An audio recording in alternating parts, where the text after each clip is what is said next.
I just got finished with getting my labs drawn.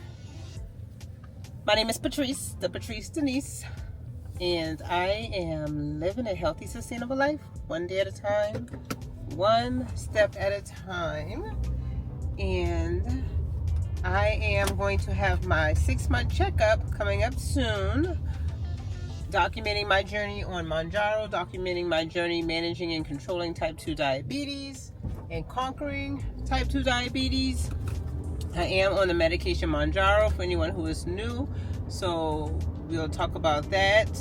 We will also talk about the results of my labs once I go to my provider today is Friday the 15th, and my appointment is Tuesday the 19th, so I'll come back on and we'll talk about that. But today everybody must have needed to get labs because I was number 32, or they said to come in and pick a number, and I was like, okay, I'm gonna pick a number and they're gonna call me right back.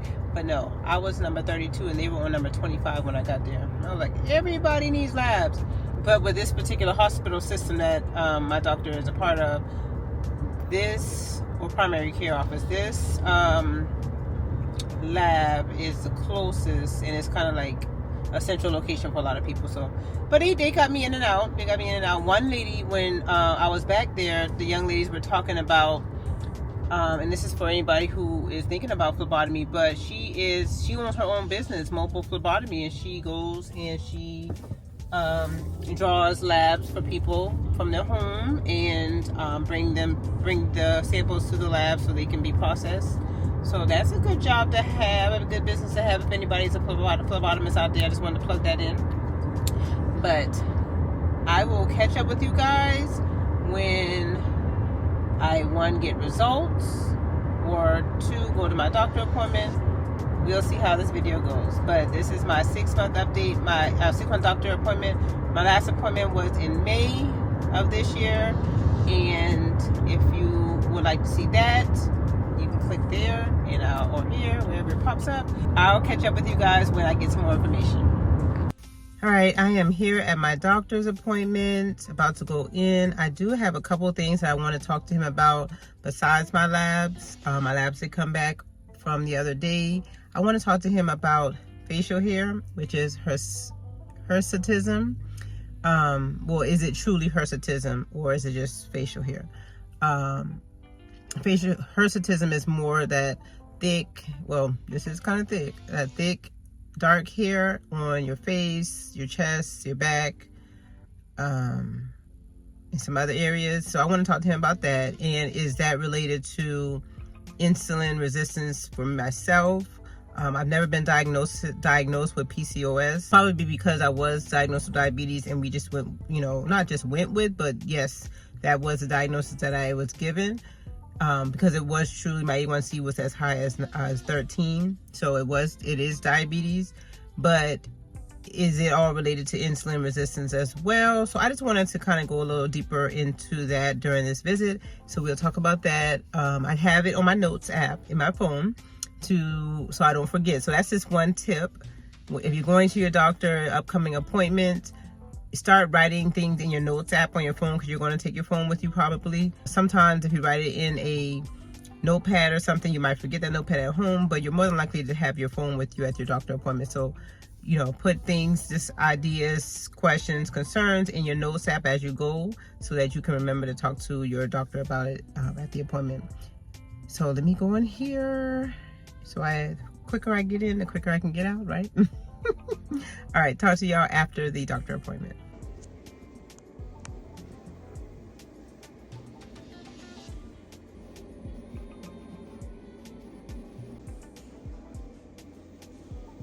All right, I'm home from my doctor appointment, so let's just dive into what happened, the labs, and everything for this 6-month update on me being on MOUNJARO for almost 2 years. 2 years will be November the 30th.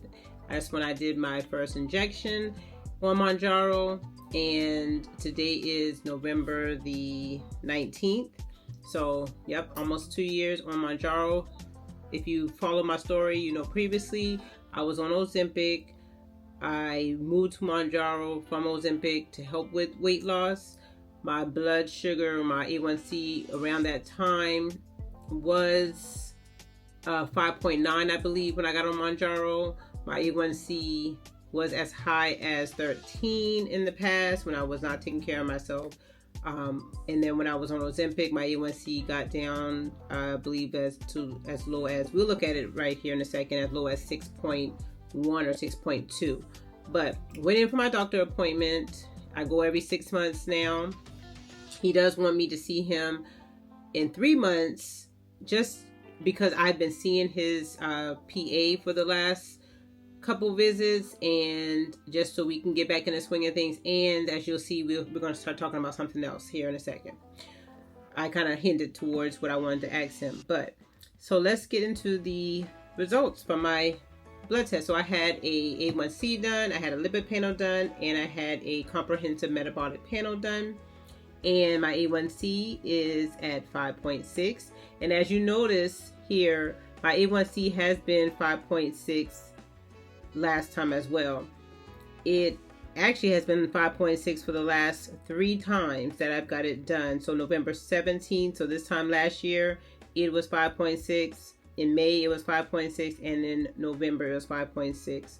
And if you don't know, I am quote unquote in maintenance mode. Because I kind of said myself, I'm in maintenance mode because I'm okay with my weight. I am incorporating other things in my fitness plan as to help with completing other goals. So like strength training, and I'm doing a Couch to 5K program right now to help with that. But as for my blood sugars and as for my weight, I am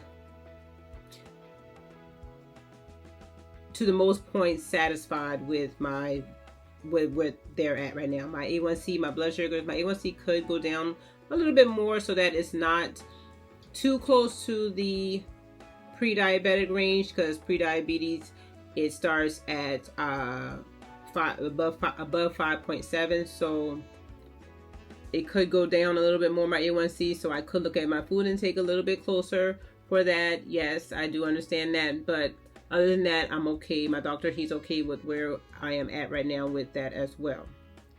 So I just kind of showed you where it has been, and for the past 10 times that I've had my blood sugar done. So yeah, see, January 15th of 2021, it was 6.5. I was on Ozempic at that time, and that is the last one that I can see on this particular software.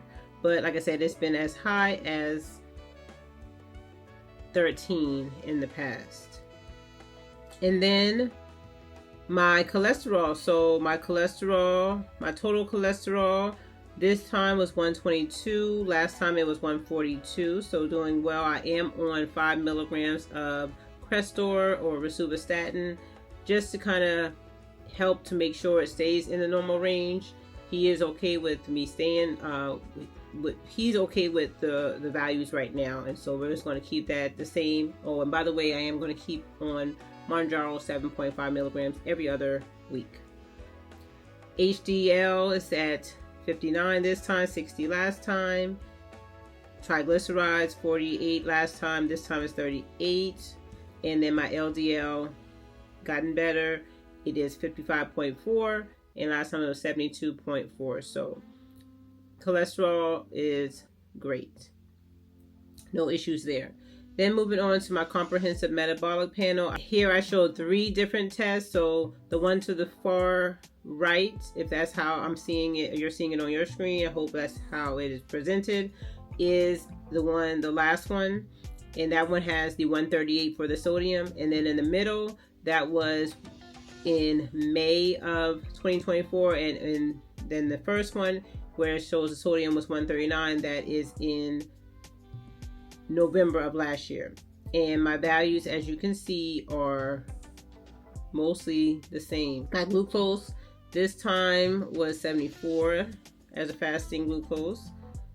Everything the same. My liver function test, AST, ALT, and all of that is good as well. Now, I did ask him about my estimated GLOM filtrate rate. and that shows your kidney function. And because I just wanted to kind of see if, being that it went down to 94, is that okay? Now, he did tell me that we talked about this because we talked about facial hair.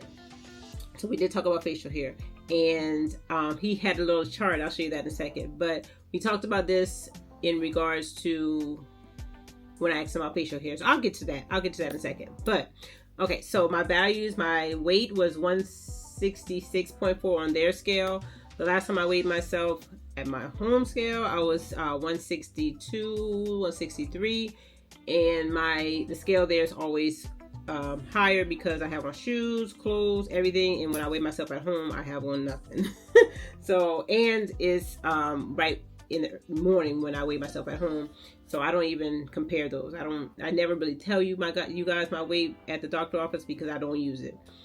I'd use my home scale. So weight in this time, we're not even going to worry about the weight this time because I didn't weigh myself. I need to weigh myself because, in about 2 more days I weigh myself, because I weighed myself last October 21st or 22nd, and I've been doing monthly weigh-in, so I'll weigh myself again here in a couple days. And like I said, I'm kind of shifting gears to what I'm wanting out of my fitness, my health goals, and enjoying weight training and strength training and this Couch to 5K program. So I'm kind of shifting my gears that way, and it's also helping me to want to eat better, because as you're weight training and strength training, you want to get in protein and things like that. So yeah.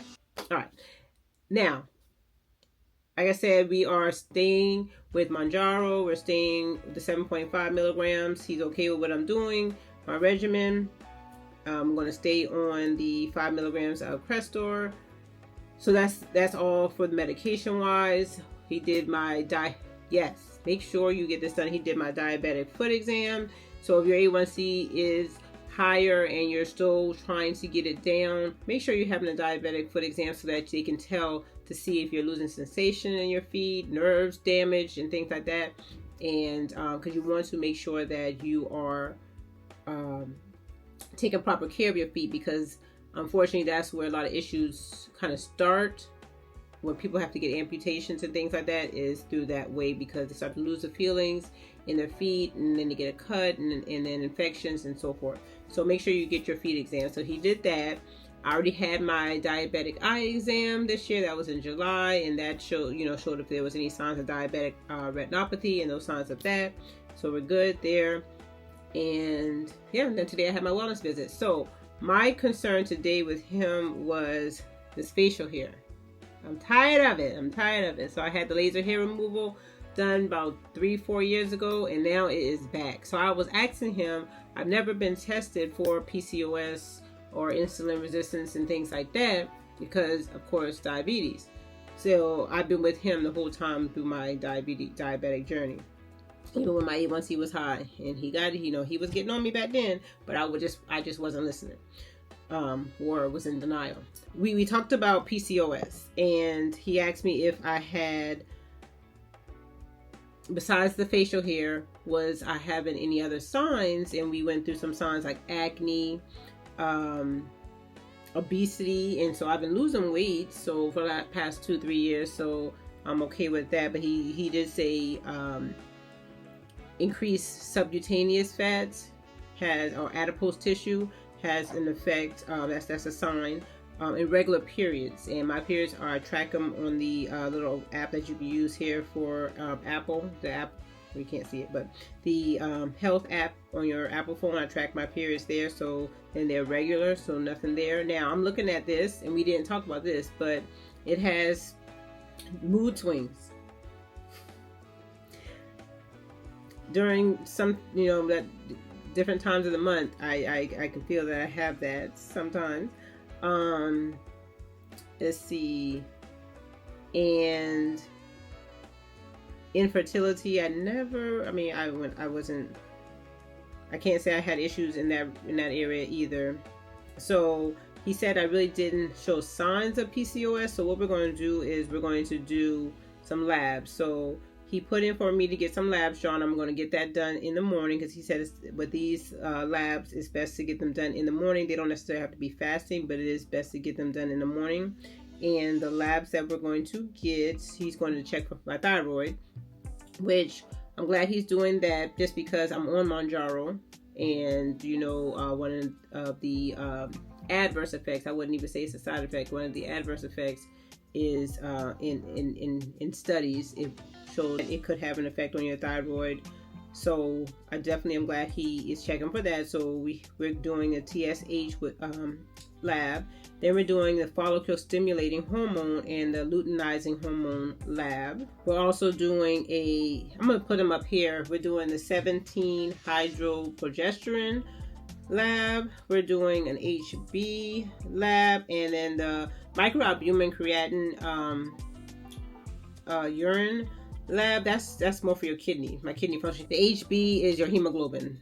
HB, he wants to measure that as well, I guess, to check for anemia.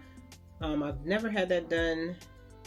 I've never had a concern of that either, but so I'm glad he's just throwing everything out there in this and seeing what could be going on or could be causing that. So the picture that I showed, or he was explaining to me, you know, while he was asking, and he knows I'm a nurse because he knows my background, but he drew the phases of your menstrual phases, showing that little arrow. I'll put the picture back up here, but that little arrow there shows where if you have PCOS, you're kind of stuck in that stage right there where your estrogen goes up, and then your and then it comes down. Your progesterone goes up, and then comes down when you're having your period. Your progesterone goes down, but with PCOS, those hormones are elevated, and there's a lot of androgens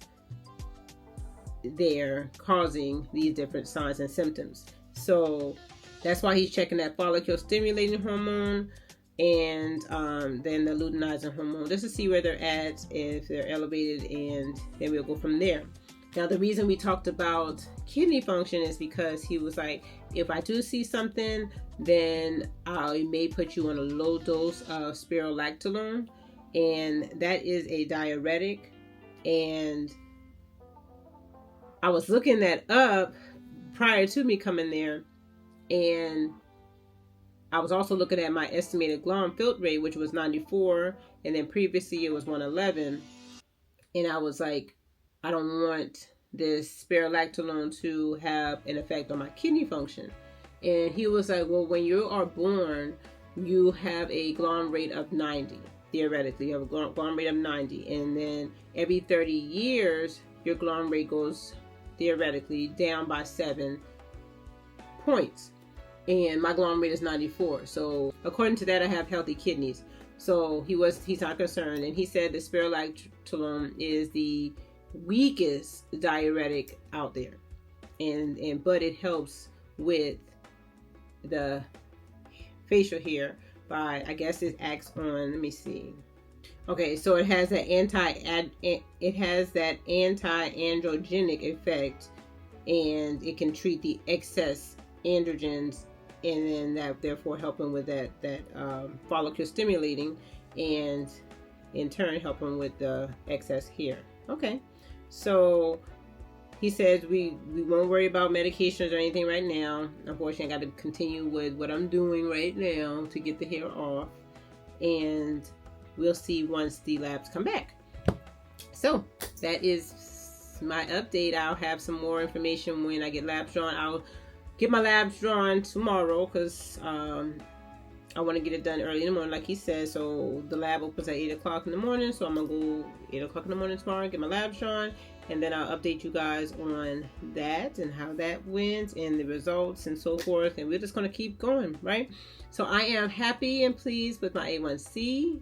Most importantly, I'm happy and pleased with all my other lab values. It shows that everything is great in normal range. Nothing in the red, nothing in the yellow. And so we are good to go. I'm going to keep it going, keep it doing what I'm doing. Like I said, my goals have kind of shifted, and I want to look at weight training and strength training and running deeper. And yeah, we're just going to continue on. I hope that your journey is going well. Let me know in the comments below how you are doing, where you're at in your journey. I know a lot of you are on MOUNJARO, on tirzepatide, on Wegovy, on Ozempic, on semaglutide. Let me know in the comments below how you're doing, how your labs are, if you're on these medications for weight loss, how that's going. We want to cheer you on. We want to continue to motivate you. I'll have another video out on my 2-year anniversary on MOUNJARO, and just my thoughts and feelings and everything in between with that. Stay tuned for that. But thank you guys for joining me. Thank you guys for continuing to motivate me. Thank you for your love and your support. We got this. You got this. Keep going. Don't give up. Until the next video, I love you guys, and God bless.